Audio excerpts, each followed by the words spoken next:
Mungkin banyak di antara kita yang kurang suka ya sama Ibu Mega, Ketua Umum PDI Perjuangan. Mungkin banyak yang termakan hasutan kalau Ibu Mega itu sudah merendahkan Pak Jokowi. Misalnya lewat panggilan petugas partai yang sebetulnya terhormat itu. Mungkin banyak di antara kita yang menilai Ibu Mega sebagai nenek-nenek yang sombong dan arogan. Begitulah citra yang sukses disematkan kepada Bu Mega oleh para pembencinya. Harus diakui, cuma Ibu Mega yang bisa memilih calon presiden dan calon wakil presiden yang benar. Cuma Ibu Mega yang bisa memilih calon presiden dan calon wakil presiden semata-mata untuk kepentingan bangsa dan negara, bukan untuk kepentingan diri, keluarga, ataupun partainya. Kalian harus mengakui ini. Bahwa ini permainan catur Jokowi yang sebenarnya mendukung Ganjar, tapi menjadikan Gibran sebagai korban supaya Prabowo kalah. Bahwa lolosnya Gibran di Mahkamah Konstitusi itu adalah pengorbanan terbesar Jokowi supaya nanti Anies Baswedan nggak menang dan nantinya semua orang Jokowi yaitu Ganjar dan Prabowo yang akan berhadapan. Jokowi versus Megawati, bahwa Jokowi itu sakit hati karena direndahkan Bu Mega, kemudian melawan dengan keluar dari PDI Perjuangan dan mencalonkan Gibran supaya bisa menghancurkan PDI Perjuangan. Isu pertarungan Jokowi lawan Megawati ini memang disebar untuk menutupi kelemahan Prabowo dan Gibran yang secara kelas itu memang beda jauh sama Ganjar dan Mahfud MD. Kalaupun ya, misalnya Jokowi itu sakit hati sama Bu Mega, masa sih juga harus nabrak-nabrak konstitusi? Ini kan bahaya, hanya karena baper kemudian merusakkan semua tatanan negara. Karena saya sebagai hakim Mahkamah Konstitusi sedang berkabung. Karena di Mahkamah Konstitusi baru saja terjadi prahara. Ada indikasi pertanyaan apakah Indonesia sekarang sedang baik-baik saja atau tidak. Saya mengatakan di berbagai sektor bidang kehidupan Indonesia sedang tidak baik-baik saja. Bayangkan Bapak Ibu sekalian, di era Soeharto, era rezim Orde Baru atau Orde Lama pun, itu tidak ada kekuatan yang terpusat di tangan-tangan tertentu. Dia mempunyai partai politik, dia mempunyai tangan-tangan di bidang legislatif, dia mempunyai tangan-tangan di bidang eksekutif, sekaligus juga dia mempunyai tangan-tangan di bidang yudikatif. Kenapa saya pakai baju hitam? Karena saya sebagai hakim Mahkamah Konstitusi sedang berkabung. Karena di Mahkamah Konstitusi baru saja terjadi prahara. Ini perlu diketahui, ini perkara belum pernah terjadi dalam sejarah umat manusia. Sekarang ini, akal sehat itu sudah dikalahkan oleh akal bulus dan akal pulus. Akal pulus itu untuk uang, kekayaan, akal bulus itu untuk jabatan.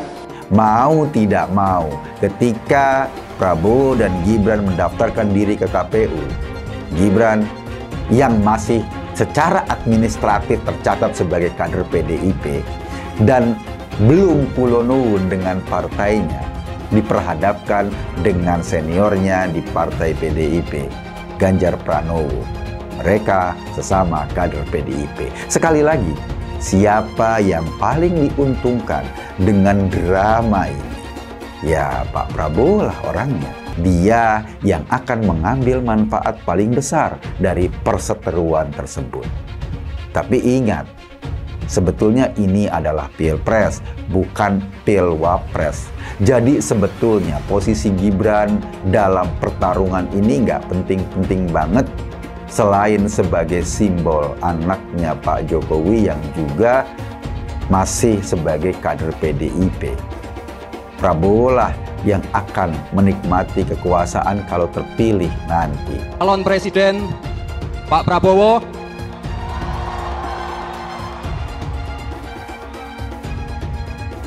Tenang saja Pak Prabowo. Tenang saja Pak. Saya sudah ada di sini. Harusnya ditambahi juga, jangan cuma Mas Gibran aja yang ada di situ.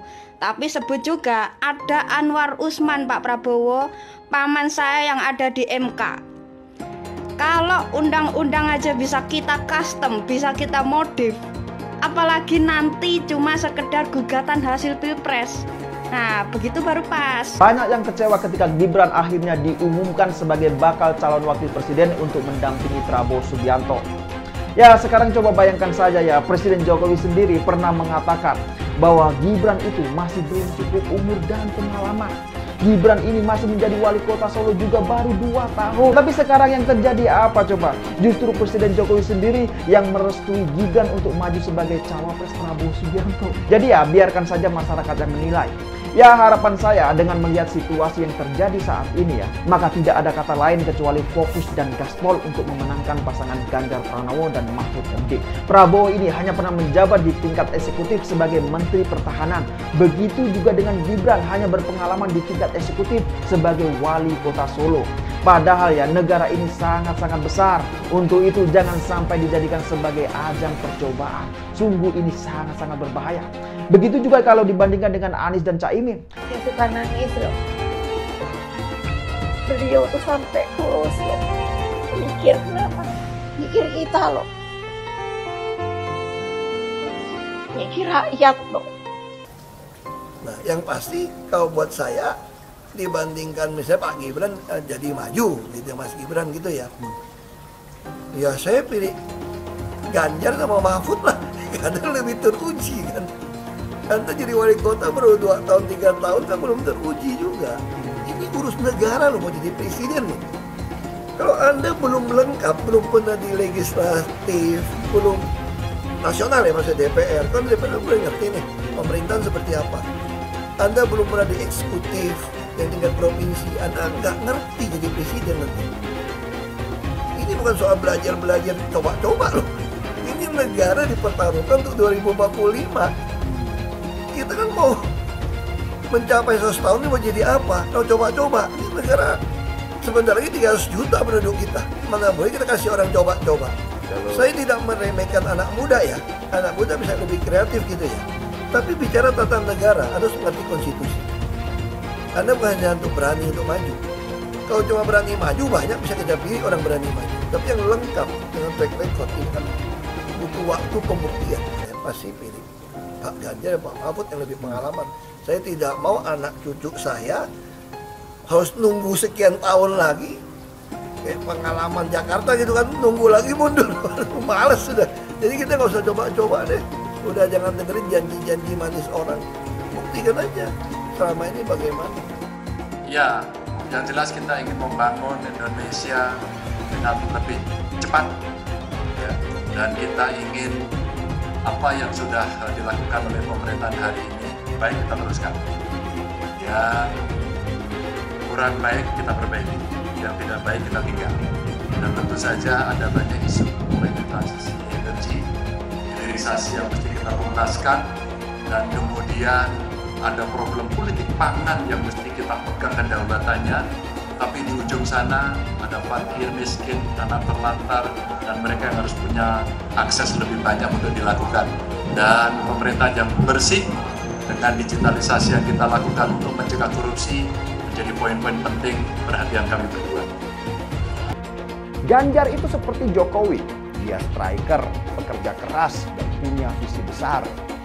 Ganjar harus dipasangkan dengan back dan kiper yang kuat dalam masalah hukum, sehingga gawangnya nanti nggak terus kebobolan seperti di era Jokowi. Jadi bisa dibilang Bu Mega itu nekat banget mencalonkan Profesor Mahfud MD jadi calon wakil presiden di saat namanya sendiri tidak populer. Disinilah saya harus angkat topi buat Bu Mega. Dia nggak mementingkan popularitas dalam mencalonkan Profesor Mahfud MD. Dia lebih mementingkan program ke depan yang lebih kuat untuk negeri ini. Dan coba perhatikan, Ganjar dan Mahfud MD itu bukan dari kalangan orang kaya. Mereka itu orang-orang biasa.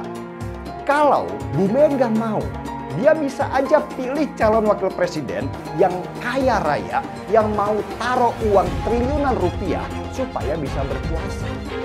Dan saya yakin, pasti banyak banget tokoh-tokoh negeri yang super kaya, yang menjanjikan uang triliunan rupiah untuk biaya kampanye. Kalau Bu Mega mau pilih mereka jadi calon wakil presiden. Bu Mega malah milih Mahfud MD yang hartanya seupil. dibandingkan Erick Thohir dan Sandiaga Uno. Tapi Bu Mega milih Mahfud sebagai calon wakil presidennya Ganjar meski dia nggak punya uang dan tidak populer. Nekat kan? Saya pernah dengar orang berkata, Ganjar dan Mahfud itu orang baik. Dan orang baik pilih orang baik. Wow, saya setuju banget. Bahkan ingin menambahkan, orang-orang baik harus mengawal orang baik. Saya pilih orang baik supaya negeri ini akan baik. Bagaimana dengan kalian? Anies Baswedan adalah yang terbaik dan paling baik-baik sebagai calon pemimpin di negeri ini. Alam semesta memberikan dukungannya kepada kita. Hingga betapa besarnya dan betapa beratnya rintangan itu, insya Allah kita akan mampu melewati itu, saudara semuanya. Kita akan mampu melewati itu, dan insya Allah kita akan membawa kemenangan kepada pasangan kita ini. Pasangan kita, amin. Pasangan kita, amin. Insya Allah. Harus dicek betul, pernah nggak calon pemimpin kita, calon presiden kita ini memecah belah umat. Kalau punya jejak pernah memecah belah umat, jangan dipilih. Kita lihat apakah pemimpin kita, calon pemimpin kita ini ya pernah menggunakan agama sebagai alat untuk memenangkan kepentingannya atau tidak. Kalau agama diperalat untuk merebut kekuasaan, jangan dipilih. Sekali lagi, kalau ada calon pemimpin yang punya rekam jejak memperalat agama untuk kepentingan politiknya, jangan dipilih. Maka kalau kalian pendukung saya, haram hukum yang membawa isu sara. Haram hukum.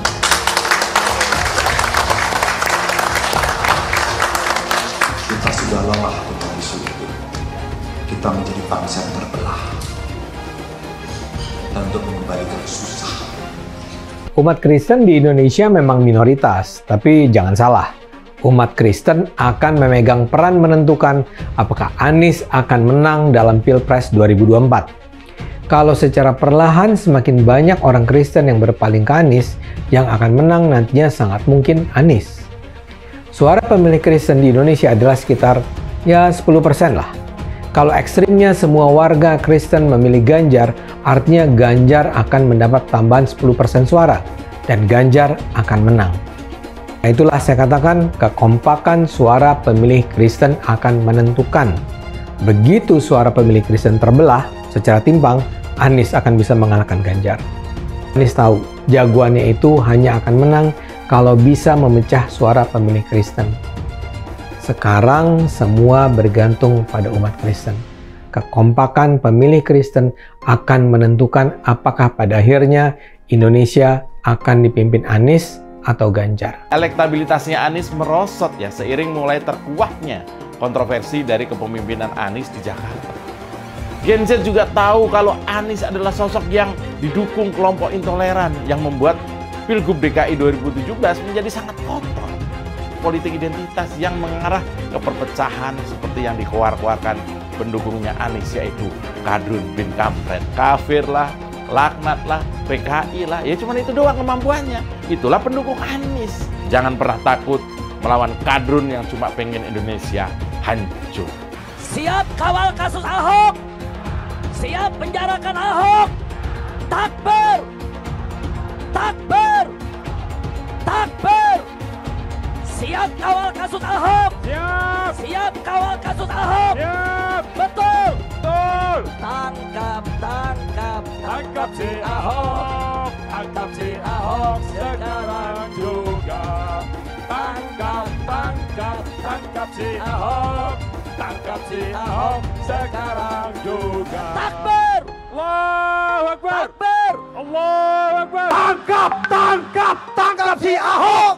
Tangkap si Ahok sekarang juga. Tangkap, tangkap. Tangkap si Ahok sekarang juga. Lagi. Penjajahan di depan mata itu di Jakarta. Kita semua pribumi ditindas dan dikalahkan. Kini telah merdeka. Kini saatnya kita menjadi tuan rumah di negeri sendiri. Mas Anies, ibunya Arab, bapaknya Arab, kakeknya Arab. Mas Anies nikah dengan keturunan Arab. Menantu Mas Anies, anak Mas Anies nikahnya dengan Arab lagi. Jadi Mas Anies kalau merepresentasikan Indonesia agak kurang keindonesiaannya. Mungkin 3% Indonesia aja yang bisa direpresentasikan oleh Mas Anies. Nasbi mengingatkan rakyat bahwa Anies kurang mewakili Indonesia karena dia Arab. Apakah ini rasis? Menurut saya tidak. Menurut saya justru ini nasionalis. Seperti di Pilkada DKI dulu, mereka juga getol ingatkan warga DKI bahwa Ahok itu Cina. Lihat, Cinanya Ahok selalu dibawa-bawa. Bahkan sampai terang-terangan ajak ganyang bantai Cina. Jadi sah-sah aja kalau Hasan Nasbi bilang Anies itu kurang mewakili Indonesia karena dia Arab. Lah, mereka juga dulu begitu. Kalau Cina dianggap bukan pribumi, sementara Arab dianggap pribumi, itu baru namanya rasis. Rasis biadab itu. Kalau Cina bukan pribumi, Arab juga bukan. Hasan Nasbi cuma mengingatkan, pilih presiden yang pribumi saja.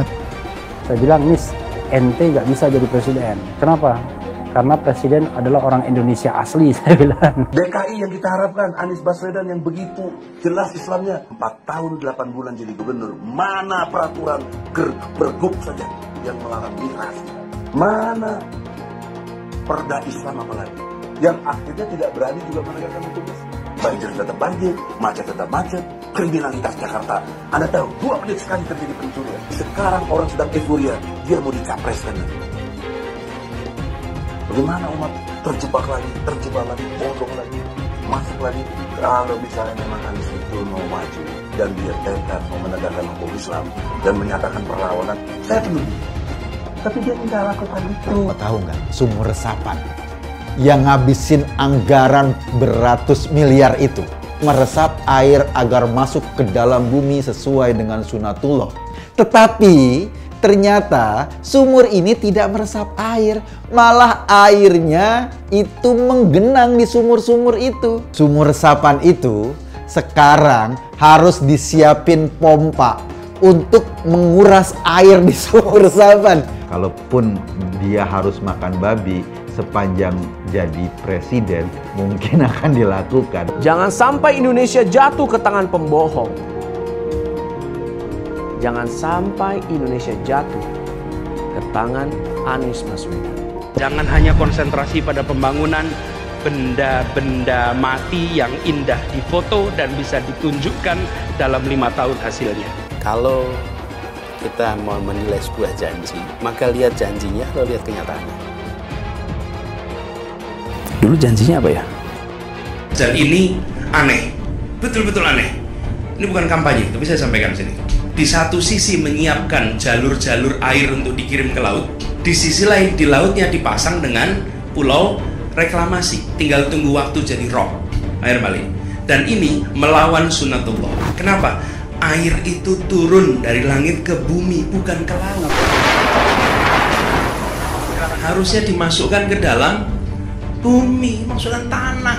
Di seluruh dunia air jatuh itu dimasukkan ke tanah, bukan dialirkan pakai gorong-gorong raksasa ke laut. Jakarta telah mengambil keputusan yang fatal. Bukan banjir, itu memang parkir air. Bukan banjir, itu memang parkir air. Masyarakat berkeliling dengan membawa toa untuk memberitahu semuanya, termasuk sirine. DKI Bond 82 miliar. Apa alat transportasi yang dimiliki oleh hampir setiap orang? Alat transportasi yang dimiliki semua orang adalah kaki. Saya mensyukuri kenapa kalah, kenapa ditahan. Saya bersyukur atas itu semua. Saya coba bayangkan ya, kalau seandainya waktu itu kita menang, gitu ya, hari ini belum tentu kita bisa nikmati seperti ini. Kita bersyukur 5 tahun Tuhan izinkan kasih ke orang yang pintar ngomong untuk kerja. Coba kalau kita bayangkan gitu ya, kalau kemarin saya masih jadi gubernur, ini saya udah turun ini. Tapi yang pintar ngomong itu dikira orang hebat kan? Ini lebih berbahaya tahun 2024, langsung ketahuan karakternya. Langsung ketahuan itu. Di saya juga ada kutipan Pak di kamar saya Pak. Tulisannya, Jakarta telah mengambil keputusan yang fatal. Gus Dur itu buta mata juga buta hati. Pancasila Soekarno, ketuhanan ada di pantat. Anak Tuhan dari mana? Kalau Yesus anak Tuhan, bidangnya siapa? Besok di seluruh wilayah Indonesia kami katakan dan Iblis hanya menggoda orang yang beriman. Makanya jarang-jarang orang kafir kerasukan setan. Yang kerasukan setan itu orang baik-baik. Jarang, saya belum pernah nengok Cina kerasukan setan. Pernah tak Ahok itu kerasukan setan? Enggak, setannya juga pernah. Karena sesama setan dilarang saling menggoda. Karena di salib itu ada jin kafir. Karena di salib itu ada jin kafir. Karena di salib itu ada jin kafir. Haleluya. Kepalanya ke kiri apa ke kanan? Kepalanya ke kiri apa ke kanan? Tetap percaya salib itu lambang mulia, bukan jin. Kok ketawa? Aku nggak nyindir siapa-siapa loh. Kalau Anda tanya saya jadi presiden, saya hari ini jadi presiden juga saya tahu apa yang saya mesti kerjakan. Karena saya udah kenyang dari DPRD tingkat 2, dari pengusaha, DPRD tingkat 2, bupati. Bupati itu paling kerja bener, paling ngerti tuh soal daerah seperti apa. Sampai hari ini portofolio saya lengkap sampai ke BUMN. Saya pernah legislatif, pernah eksekutif. Tapi nggak usah andai-andai gitu kan. Tapi kalau saya hari ini jadi saya tahu apa yang saya mesti kerjakan. Ya Anda nggak usah khawatir. Kita nggak bisa hindari ada orang memanfaatkan soal SARA untuk kampanye. Apalagi untuk menjatuhkan kita yang dikategorikan sebagai minoritas. Tapi bagi saya, ketika kita ada turun ke masyarakat, masyarakat juga bisa membaca, bisa merasakan mana yang tulus, mana yang tidak. Jadi ada guyonan gini dari teman-teman saya, bahwa saya itu bukan cuma double minoritas, tapi triple. Artinya apa? Udah turunan Tionghoa, Kristen, dan katanya terlalu jujur di pemerintahan. Jadi itu nggak disukain. Ini triple katanya. Relawan Anies yang mayoritas pengasuh khilafah, seperti kadrun FPI dan HTI, ingin melengsarkan Pak Jokowi. Dengan menggunakan politik identitas, relawan Anies akan menggulingkan Jokowi. Tapi pendukung Anies lupa bahwa 82% penduduk Indonesia suka dengan kinerja Pak Jokowi. Ingat, di belakang Anies ada ormas pengasuh khilafah, seperti FPI, HTI, PA212. Saya yakin sebentar lagi karma Ahok akan mengejar Anies Baswedan. Mungkin banyak di antara kita yang kurang suka ya sama Ibu Mega, Ketua Umum PDI Perjuangan. Mungkin banyak yang termakan hasutan kalau Ibu Mega itu sudah merendahkan Pak Jokowi. Misalnya lewat panggilan petugas partai yang sebetulnya terhormat itu. Mungkin banyak di antara kita yang menilai Ibu Mega sebagai nenek-nenek yang sombong dan arogan. Begitulah citra yang sukses disematkan kepada Bu Mega oleh para pembencinya.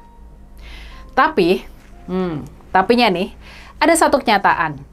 Ibu Mega bisa memilih dua sosok dengan kualifikasi yang sangat mumpuni untuk jabatan presiden dan wakil presiden semata-mata karena dia cinta Indonesia. Dia cinta rakyat Indonesia dan dia ingin yang terbaik buat masa depan Indonesia dan rakyat Indonesia. Ibu Mega memilih Mas Ganjar dan Pak Mahfud bukan untuk kepentingan diri dan keluarganya. Dia bisa memilih Mbak Puan Maharani kalau memang lebih mementingkan keluarga Bung Karno. Tapi nyatanya, Ibu Mega tidak seperti itu. Ibu Mega memilih Mas Ganjar dan Pak Mahfud bukan buat kepentingan partainya. Di antara para penentu nama Capres dan Cawapres, harus kita akui cuma Ibu Mega yang bisa memilih calon presiden dan wakil presiden yang benar. Cuma Ibu Mega yang bisa memilih calon presiden dan calon wakil presiden semata-mata untuk kepentingan bangsa dan negara, bukan untuk kepentingan diri, keluarga, atau partainya.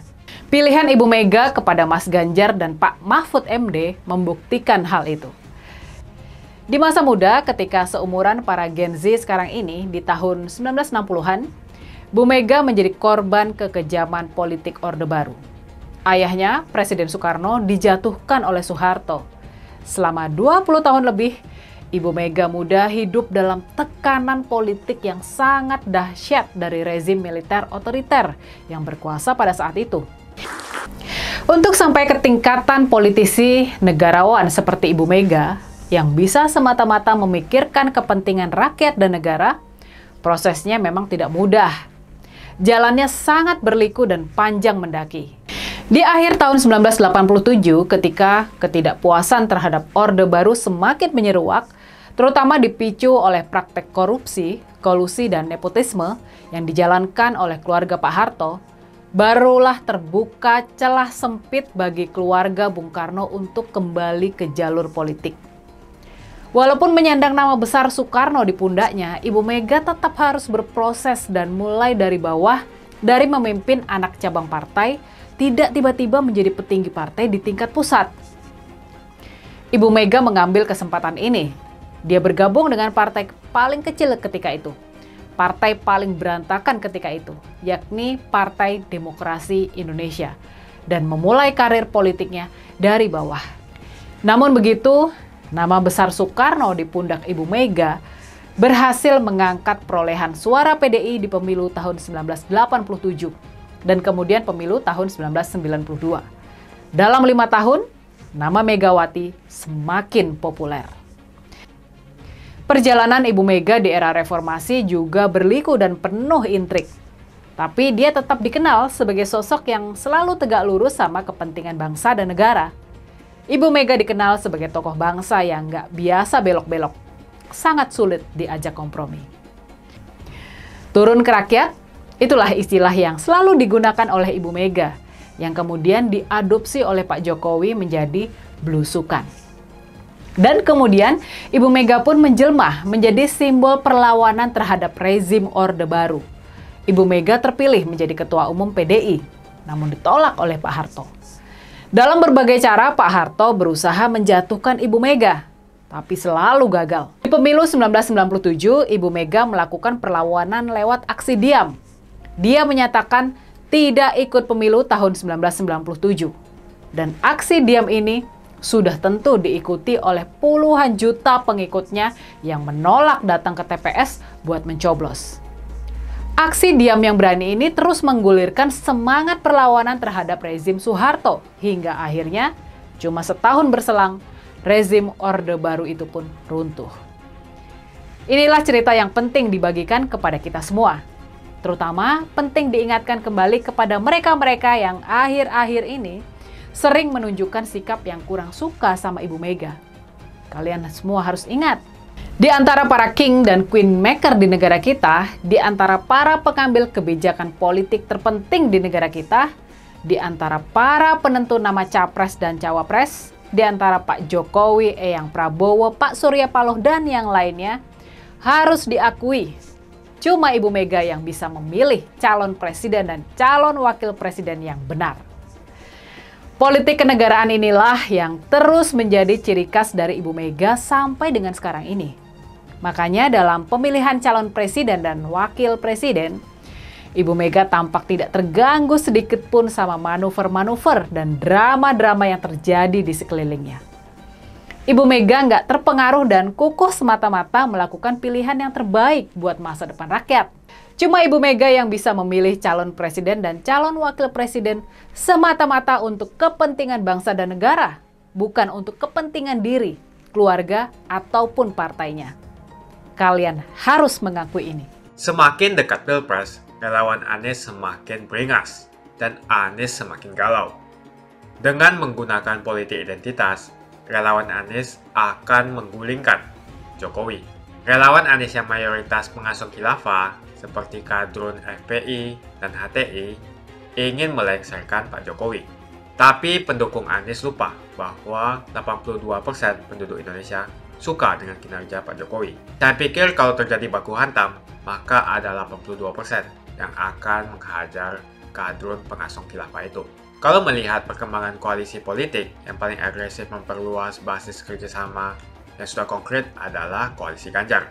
Sejak Ganjar diumumkan oleh PDIP, sudah resmi koalisi Ganjar ini didukung oleh 3 partai, yaitu P3, Hanura, dan juga Perindo. Nasdem pun semakin pusing melihat Anies, karena elektabilitas Anies semakin jatuh, dan banyak kader-kader Nasdem terjerat kasus korupsi, seperti belakangan kasus korupsi BTS. Kasus korupsi 8 triliun yang dilakukan oleh kader terbaik Nasdem yaitu Johnny G. Plate, ini sangat menghantam Partai Nasdem, menteri dari Kementerian Pertanian, di mana ini juga adalah dari Partai Nasdem.